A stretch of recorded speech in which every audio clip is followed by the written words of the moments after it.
नमस्कार, आदाब, सत श्री अकाल। मैं हूं आपके साथ ऋषभ चौहान। कहानियों का सिलसिला बदस्तूर बरकरार है। मैं आपके लिए एक और सच्ची घटना पर आधारित कहानी लेकर आ चुका हूं। लेकिन आज की कहानी को सुनने के बाद आपको पता चलेगा कि लालच किस तरह से इंसान के लिए घातक साबित हो सकता है और अवैध रिश्ते किस तरह से इंसान के साथ साथ उसके परिवार को भी खत्म कर सकते हैं और एक नहीं, इन रिश्तों के कारण कई जाने जा भी सकते। दरअसल मैंने आपको बीते दिनों पहले एक केस बताया था। काफी ज्यादा चर्चित केस रहा है ये बेंगलोर की महालक्ष्मी का, जिसके अंदर महालक्ष्मी के 59 टुकड़े करके फ्रिज के अंदर रख दिए गए थे। अब इस कहानी के अंदर कई किरदार निकलकर सामने आ रहे थे। महालक्ष्मी का पति हेमंत, महालक्ष्मी का प्रेमी अशरफ और उसके साथ महालक्ष्मी की मां।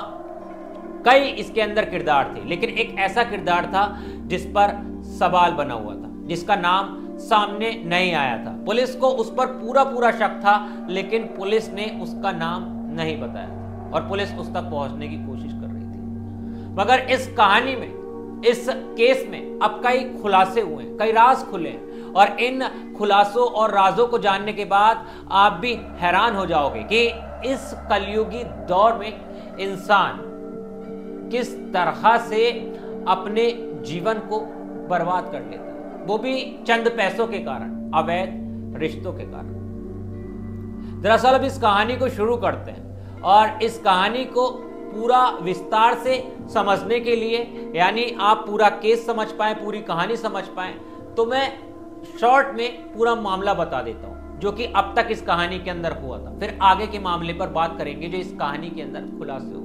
देखिए, बेंगलोर के व्याली कवल इलाके का ये मामला था। 21 सितंबर का ये पूरा केस था और यहाँ पर एक इमारत है 3 मंजिला। उस इमारत के तीसरे फ्लोर पर एक कमरा बना हुआ था जिसमें महालक्ष्मी रहती थी। अब इस कमरे से काफी ज्यादा बदबू आ रही थी, जिसकी जानकारी वहां रहने वाले लोगों ने उस बिल्डिंग के मालिक को दी थी। जब मालिक को ये बात पता चली थी तो मालिक तुरंत उस कमरे पर पहुंचा था जहां उसे बदबू का एहसास हुआ था। उसने तुरंत महालक्ष्मी के घर वालों से कांटेक्ट किया था। महालक्ष्मी की मां और बहन आई थी, गेट खोला गया था तो बहुत खतरनाक मंजर उस कमरे के अंदर देखने को मिला था। 59 टुकड़े जो है एक महिला के कर दिए गए थे और काफी टाइम से वो लाश वहां पर रखी हुई थी, उसके टुकड़े करके फ्रिज में रख दिया गया था और ये पूरा मामला था। इस पूरे केस के अंदर कई लोगों पर सुई घूम रही थी। अशरफ पर घूम रही थी, हेमंत दास पर घूम रही थी क्योंकि हेमंत दास से उसका झगड़ा था, और अशरफ पे इसलिए घूम रही थी क्योंकि अशरफ उसका प्रेमी था। कई लोगों पर इस पर शक की सुई घूम रही थी और सबसे ज्यादा सुई उस पर घूम रही थी जो व्यक्ति का पुलिस ने नाम उजागर नहीं किया था। मैंने इसके बारे में आपको पहले बता दिया था, लेकिन मैंने भी उस वक्त नाम उजागर नहीं किया था क्योंकि काफी सारी चीजें ऐसी होती हैं जिसमें पुलिस की इन्वेस्टिगेशन में दिक्कत आ सकती है। तो काफी सारी चीजें समय के अनुसार ही आप लोगों को बताई जाती हैं। और अब मैं खुलासा भी इसलिए बता रहा हूं क्योंकि मैं किसी कहानी को अधूरा नहीं छोड़ूंगा। अब जब ये पूरा मामला हो गया था तो उसके बाद उस व्यक्ति की पुलिस तलाश कर रही थी। अब पुलिस ने उसकी तलाश कैसे की, आप ये समझ लीजिए। पुलिस को जब महालक्ष्मी का फोन मिला था तो उसमें एक नंबर और मिला था जिस अनजान व्यक्ति की उस पूरे मामले में बात चल रही थी। अब उस अनजान व्यक्ति का जो पता चला वो चला मुक्ति रंजन राय के रूप में। अब ये मुक्ति रंजन राय भी महालक्ष्मी का प्रेमी ही था, यानी एक तो अशरफ प्रेमी हो गया, उसके बाद ये मुक्ति रंजन राय उसका दूसरा प्रेमी हो गया, और वैसे भी महालक्ष्मी शादीशुदा थी, उसकी एक बेटी भी थी 6 साल की। तो देखिए कितना कुछ चल रहा था इस पूरे मामले के अंदर। अब मुक्ति रंजन से मुलाकात कैसे हुई, क्योंकि महालक्ष्मी एक मॉल के अंदर काम किया करती थी, ब्यूटी शॉप के अंदर, और वहां की वो टीम लीडर थी। उसी मॉल के अंदर ये मुक्ति रंजन भी काम किया करता था।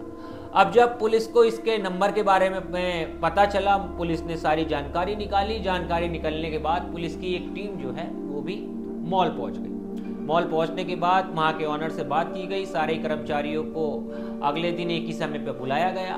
तो उस वक्त पता चला कि उस मॉल के 2 कर्मचारी गायब है, और वो गायब है 1 सितंबर से। एक तो महालक्ष्मी जिसकी मौत हो चुकी है, दूसरा मुक्ति रंजन राय।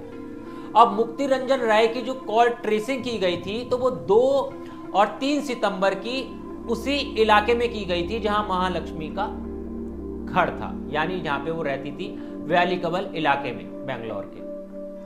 अब पुलिस को पूरा शक हो जाता है। मुक्ति रंजन की और जानकारी निकालती है तो पता चलता है कि मुक्ति रंजन अपने भाई के साथ बेंगलोर में ही किराए पर रहता है। अब उसके घर पहुंचती है, घर पर जाकर देखा जाता है तो उसके भाई तक भी पुलिस पहुंच जाती है। फिर भाई से बात करती है कि आखिर बताइए मुक्ति रंजन कहाँ है, ना तो वो मॉल के अंदर है और महालक्ष्मी का ऐसे ऐसे केस हुआ है तो उसमें उसका नाम आ रहा है, कॉल डिटेल्स में उसका नंबर आया है। जब महालक्ष्मी के नंबर की वो फोन की निकाली गई है तो पुलिस जब सख्ती से पूछती है उसके भाई से तो उसका भाई टूट जाता है और उसका भाई कहता है कि अभी 3 दिन पहले ही, जिस दिन का ये मामला है, मेरे पास मेरे भाई की कॉल आई थी और मेरे भाई ने मुझसे कहा था कि ये मकान छोड़ दो। मैंने पूछा था कि क्यों छोड़ दो, तो वो कहता था मैं आकर बताऊंगा लेकिन जल्द से जल्द तुम कहीं दूसरी जगह शिफ्ट हो जाओ। और उसका भाई यानी मुक्ति रंजन राय जो था ये मिलने गया हुआ था, ये मिलने अपने भाई से गया। अब भाई से जब मिलने गया, मिलने के बाद इसने भाई को सारी जानकारी बता दी थी कि महालक्ष्मी का मेरे से मर्डर हो गया। और महालक्ष्मी के बारे में पहले से ही उसके भाई को पता भी था क्योंकि भाई भी काफ़ी ज़्यादा परेशान रहता था, क्योंकि इस केस में कुछ ऐसी चीज़ें हैं जिसके बारे में और आपको आगे बताऊंगा कि आखिर उसका परिवार भी क्यों परेशान था महालक्ष्मी के कारण। मुक्ति रंजन राय का अब दरअसल जब ये मामला हो जाता है तो पुलिस फिर को वो उसका भाई बताता है कि वो गांव गया है, पैतृक गांव गया है। अब वो जो गांव था उसका पैतृक गांव, वो उड़ीसा के भद्रक जिले का रहने वाला था और वहीं पर उसका गांव था। वो अपने गांव की तरफ निकलता है। पुलिस लगातार उसकी लोकेशन भी ट्रेस कर रही होती है। इसी बीच उसने सिम भी नया ले लिया होता है, पुराना सिम फेंक देता है वो अब नए सिम को, लेकिन वो पुराने फोन में डालता है जिसकी वजह से उसकी लोकेशन ट्रेस होना जो है वो बंद नहीं होती है। बचने की उसने काफ़ी ज़्यादा कोशिश की थी, काफ़ी प्लान बनाया था, लेकिन किसी भी तरह से वो सक्सेस नहीं हो पा रहा था क्योंकि पुलिस तो बाल की खाल भी निकाल लेती है। ये तो आपको पता ही है कि अपराधी कभी पुलिस से बड़ा नहीं हो पाता। अब इस जब पुलिस उसकी लोकेशन ट्रेस कर रही थी तो ट्रेस करते करते पुलिस को पहले से ही सब कुछ पता चल जाता है कि वो भुवनेश्वर के रास्ते होते हुए पश्चिम बंगाल पहुंचा है। अब इस बार और फिर उससे वो उड़ीसा जो है निकल चुका है जहां उसका गांव है। पुलिस ने सारी जानकारी पता कर ली थी, यहां तक कि उड़ीसा पुलिस को भी पुलिस ने कह दिया था कि ऐसे ऐसे उस गांव का लड़का है, आपको उसको पकड़ना है। अब अपने गांव जब पहुंच जाता है मुक्ति रंजन राय, पहुंचने के बाद अपनी मां के साथ रात बिताता है, बातचीत उनसे करता है और काफ़ी कुछ शायद वो उनकी अपनी मां को भी अपने परिवार को भी बता देता है। लेकिन 25 सितंबर की सुबह वो तकरीबन 4 बजे अपने गांव से भी निकल जाता है, अपने पिता की गाड़ी लेकर यानी अपनी बाइक लेकर निकल जाता है और पास ही के एक जगह जाकर पेड़ से लटकी हुई उसकी लाश मिलती है, यानी वो खुदकुशी कर लेता है। अब गिल्टी में कर लेता है, कैसे कर लेता है ये तो सारे राज ही रह चुके हैं, मगर वो इस दुनिया से चला जाता है। अब जब 7 बजे का टाइम होता है, सूरज निकलता है तो लोगों की लाश पर नज़र पड़ती है, तुरंत पुलिस को बुलाया जाता है, पुलिस आती है, उड़ीसा पुलिस आती है। इसी बीच बेंगलोर पुलिस की भी टीमें जो थी वो भी उड़ीसा पहुंच चुकी थी उसकी तलाश में। अब वहां जाकर लाश को उतारा जाता है तो उसके पास एक बैग मिलता है, उस बैग के अंदर एक नोट मिलता है और उस नोट में उसने काफ़ी सारी चीज़ें बताई, काफ़ी सारे राज बताए जो उसके और महालक्ष्मी के बीच दफन थे। वो उस नोट के अंदर लिख के जाता है कि महालक्ष्मी मेरी प्रेमिका थी, मैं महालक्ष्मी को बेहद ज़्यादा प्यार करता था और हम लोग काफ़ी टाइम से रिलेशनशिप में थे, लेकिन कुछ टाइम से हमारे बीच जो है काफ़ी ज़्यादा झगड़ा चल रहा था, विवाद चल रहा था, क्योंकि वो उससे शादी करना भी चाहता था लेकिन महालक्ष्मी इससे हमेशा पीछे हटती थी। और इतना ही नहीं, महालक्ष्मी का कुछ और लड़कों से भी बातचीत थी, ये उनका मैटर था आपसी, और इसी पूरे मामले में की वजह से उसके बीच भी लड़ाई होती थी और इन्हीं कारणों की वजह से महालक्ष्मी के पति ने भी महालक्ष्मी को छोड़ा था। फिर अशरफ वाला जब उसे मामला पता चला था, लेकिन मुक्ति रंजन राय के साथ भी यही दिक्कत थी कि उसे पसंद नहीं था कि महालक्ष्मी और किसी से भी बात करे और किसी के साथ भी रिश्ते में रहे। अब इसी बीच वो लिखता है कि महालक्ष्मी को और एक मतलब मेरा जो है काफ़ी ज़्यादा विवाद बढ़ गया और मैंने महालक्ष्मी जो है पहले मुझे मारना चाहती थी और लेकिन मैंने उसे धक्का दिया तो वो गिर गई, बेहोश हो गई। मैं काफ़ी ज़्यादा गुस्से में था, मेरा उस वक्त मैं होश ठिकाने नहीं रहे थे। मैंने उसके सिर पर वार किया तो वो मर गई। अब मैंने अपने आप को बचाने के लिए 59 टुकड़े भी कर दिए। इस तरह की इसने पूरे उसमें नोट में ये जानकारी दी। अब